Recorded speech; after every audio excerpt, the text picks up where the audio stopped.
अस्सलाम वालेकुम, how are you? कैसे आप? अच्छा, जो टॉपिक हमने पहले शेयर किया था, डिस्कस किया था, मेसनरी चार्जें, उसके बाद हमारे पास ऑप्शंस है स्कैफोल्डिंग, मेसनरी के अलावा कारपेंट्री और steel fixation like rigger only. तो अभी डिस्कस करेंगे। आज का हमारा मौजू होगा फोरमैन। फोरमैन हम एक ही क्राइटेरिया को ले लेते हैं, मेसनरी या फिनिशिंग फोरमैन का।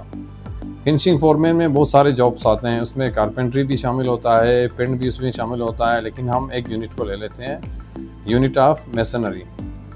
इसमें फोरमैन की क्या रिस्पॉन्सिबिलिटी होती है? एज ए फोरमैन आपको किस किस चीज़ों का नॉलेज होना चाहिए, और जो इंटरव्यूज़ वाला बंदा, इंटरव्यूअर जो होता है, इंटरव्यू लेने वाला बंदा क्या सवाल पूछेगा। मैं स्टैंडर्ड की बात करता हूँ। हर किसी का अपना अपना तरीका होता है, अपना अपना क्राइटेरिया होता है सवाल पूछने का, लेकिन जो कुछ चीज़ें होते हैं वो मुश्तरक होते हैं, उसमें चेंजिंग नहीं होता है। तो लाइक फोरमैन को क्या मालूम होना चाहिए? उसको ये पता होना चाहिए कि मीटर का इस्तेमाल कैसे किया जाता है, राइट एंगल का क्या बेनिफिट होता है, क्यों यूज़ किया जाता है, ये सारी चीज़ें हैं। उसमें FFL आ जाता है, उसको मालूम होना चाहिए। फिनिशिंग फ्लोर लेवल, ये तो चार्जन को भी मालूम होना चाहिए। फिक्सेशन का उसको भी मालूम होना चाहिए। ये चार्जन और उसका मुश्तरका इशू है। और मटेरियल, टूल, एक्सेसरीज, ये भी ऑलरेडी मेसनरी की जोन में आ जाते हैं। तो चाहिए ये मेसनरी फोरमैन को सबसे पहला जो अहम सवाल होगा उसे पूछा जाएगा फोरमैन से, क्लाइंट की तरफ से, बिहेवियर, इसका क्या मतलब होता है, बिहेवियर का मतलब क्या है, उसके किस तनज़ुर में लेना है, जवाब आपने कैसे देना है। आज क्लाइंट आपसे पूछ रहा है, सवाल ये कर रहा है मेसनरी का बिहेवियर, मेसनरी फोरमैन का बिहेवियर क्या होना चाहिए, और बिहेवियर का मतलब क्या है उर्दू में। तो आप क्या बोलेंगे बिहेवियर अच्छे ताल्लुकात, बातचीत करने का तरीका सही ढंग से होना चाहिए। बिहेवियर मतलब रवैया, बात करने के तरीके और उसूल, मतलब सब टीम के साथ एक जैसा होना चाहिए। तो बिहेवियर सबसे ज़्यादा इम्पॉर्टेंट होता है कंस्ट्रक्शन फील्ड में। बंदा मतलब अनप्रोफेशनल होगा, उसको बात करने का तरीका नहीं होगा, क्योंकि वो प्रोफेशनल होगा, काम को, प्रेशर को वो क्या कर लेता है, संभाल लेता है। अगर प्रेशर में आ जाएगा तो वो बिहेवियर को, यानी रवैये को, तरीके से बात करने को भूल जाएगा, तो उसमें अलग एक्टिविटी आ जाएंगे, तो बंदा उसका रेस्पेक्ट नहीं करेंगे, बोलेंगे फोरमैन को कुछ मालूम नहीं है, ये प्रॉब्लम हो जाता है। उसके बाद आता है आपका टीम वर्क। टीम वर्क का क्या मतलब होता है? हर टीम में अलग अलग किस्म के बंदे होते हैं, like Pakistani, Indian, Bangladesh, Nepal, Filipino, मतलब सारे टीम जो वर्कर्स होते हैं ना, वो सब एक ही लाइन के नहीं होते हैं, उसमें डिफरेंसेस होते हैं। जिस तरह 5 उंगलियां ना आपका, 1 2 3 4 5, ये बराबर नहीं आता है। टीम वर्क में भी ऐसा इशू होता है, लेकिन आपको बैलेंस रखना पड़ेगा। कौन से बंदे थोड़े से कमज़ोर होते हैं, कौन से बंदे थोड़े से मतलब पावरफुल होते हैं काम के हिसाब से, उनमें क्या आप डिफरेंसेस नहीं डालना है, उसी हिसाब से उसको काम डिवाइड करके दे देना है। टीम वर्क में डिस्कशन करने का तरीका एक ही होता है, एक ही मैदान में जमा करते हैं। जिस तरह लाइक आपका TBT, मास TBT होता है, या टूल टास्क मीटिंग होता है सेफ्टी के बाद, तो उसमें सारे टीम को मुखातिब करके आपने बात करना है। तो इसमें क्या होगा, आपका अचीवमेंट टारगेट जो होता है, ईजिली आप इसको टारगेट को अचीव कर पाओगे। अगर डिफरेंसेस रखेगा, ये मेरा जानने वाला, ये अच्छा आदमी था, वो थोड़ा ज़्यादा प्रॉब्लम कर रही है, कुछ उसके इश्यूज़ अलग हैं, कोई मतलब काम के हिसाब से इसका प्रोग्रेस सही नहीं आ रहा, या ये टाइम पे नहीं आता है, ये एक साइड में रखना पड़ेगा आपको। जब टीम वर्क में डिस्कशन चल रहा होता है, आप पूरा टीम के साथ उनको बैलेंस में रखना ज़रूरी होता है। ये क्लाइंट का दूसरा सवाल होगा। उसके बाद होगा, आपसे पूछेगा प्रॉब्लम सॉल्विंग। साइट के ऊपर क्या क्या प्रॉब्लम आते हैं वो पूछेगा क्लाइंट आपसे। आपके पास जवाब ये होना चाहिए, प्रॉब्लम हर चीज़ का हो जाता है साइट के ऊपर, लाइक पानी का इशू चल रहा है, किसी का हाज़िरी के इश्यूज़ होते हैं, किसी का मतलब टिकट का इशू हो जाता है, किसी की कॉन्ट्रैक्ट के बेसिस पे, किसी का ओवर टाइम मिस हो जाता है। आप कोशिश करें अपने तरीके से इंटरनली डील करें कि बंदे का, वर्कर का आप फुल सपोर्ट करें। उसका जो भी प्रॉब्लम आ रहा है उसके एक्टिविटी के अंदर, तो आपने उसको सोल्व करने की कोशिश करना है। जब आपके क्राइटेरिया से आउट हो जाता है, यानी लिमिट उसका ज़्यादा है, तो आपने क्या करना है, डिस्कशन करना है अपने टॉप मैनेजमेंट से।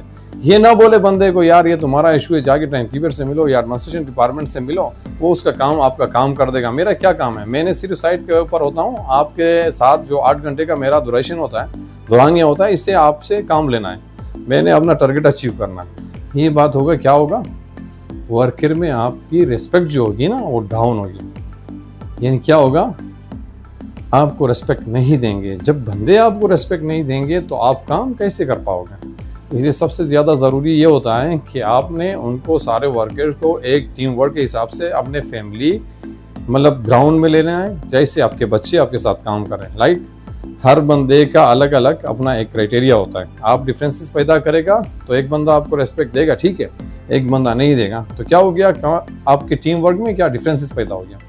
तो इसलिए प्रॉब्लम हो जाएगा फोरमैन को। ये ना बोले कि भाई ये मेरा से रिलेटेड काम ही नहीं है, केम में कुछ इशू चल रहा है, जाके केम एडमिनिस्ट्रेशन डिपार्टमेंट को बोलो या HR में चले जाओ या टाइम कीपर को बोलो, तो आपने टाइम लगाया था मैंने साइन करके दे दिया। ये गलत बात है।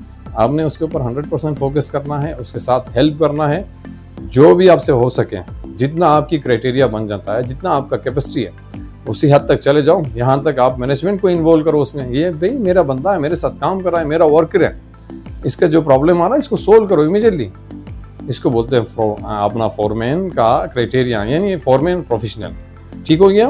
उसके बाद उसकी रिस्पॉन्सिबिलिटीज क्या आते हैं। अकाउंटेबिलिटी ये होता है, आपने वर्कर्स यूनिट्स को आपने डिप्लाई किया एक साइड के ऊपर, आपको दिया जाता है 1 2 3 4 5 टारगेट्स।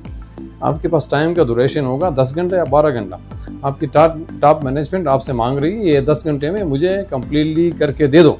अगर आपको लगता है कि 10 घंटे में हम ये अचीव नहीं कर पाएंगे तो आप एज ए फोरमैन अपने आप का एहतिसाब कैसे करोगे, अकाउंटेबिलिटी क्या करोगे। 1 2 3 4 5 मैंने क्राइटेरिया बता दिया। ये सारे जोनल वर्क हैं, आपको मैनेजमेंट की तरफ से दिया जाता है, आपने इनको कंप्लीट करना है।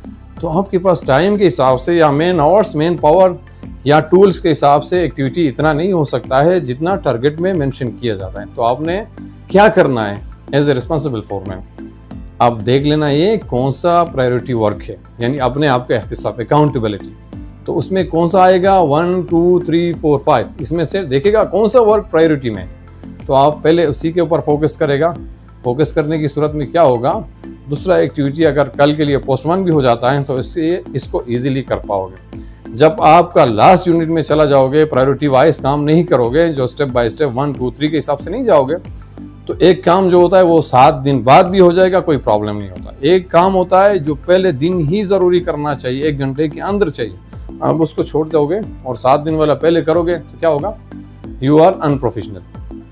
तो जब आपको काम का नॉलेज है तो आप अकाउंटेबिलिटी के हिसाब से अपना काम करोगे तो हर कोई आपको रिस्पेक्ट दे देगा, वर्कर्स भी और टीम मैनेजमेंट, टॉप मैनेजमेंट जो आपको इंस्ट्रक्शन दे रहा है तो वो भी देखेगा कि बंदा प्रोफेशनल है। उसके बाद आपकी रिस्पॉन्सिबिलिटी में जो शामिल है वर्क क्राइटेरिया जोन में, जब आप अपना काम स्टार्ट कर लेते हैं आपको किस किस चीज़ों का ख्याल रखना चाहिए। कंपनी के एसेट्स हैं, कंपनी का मटेरियल सप्लाई और टीम मैनेजमेंट, ये सारा चीज़ें फोरमैन की जिम्मेदारी में आते हैं। तो फोरमैन को किस चीज़ का नॉलेज होना चाहिए, फोरमैन को नॉलेज ये चीज़ ज़रूरी होता है, फोरमैन की नॉलेज में इन चीज़ों का होना चाहिए, जैसे उसको ड्राइंग, रीडिंग, राइटिंग ये 100% आना चाहिए।